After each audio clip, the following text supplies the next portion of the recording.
No Herttinen sentään, kukas se siellä? Oi, hyvää päivää. Ole hyvä. Tule tänne perille ja tervetuloa Suomeen. Istu siihen jakkaralle, ole hyvä. Hopsaa.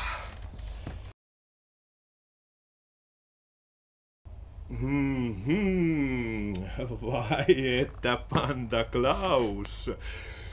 Siihen tarvittaisiin itse asiassa ihan oikeata joulun henkeä.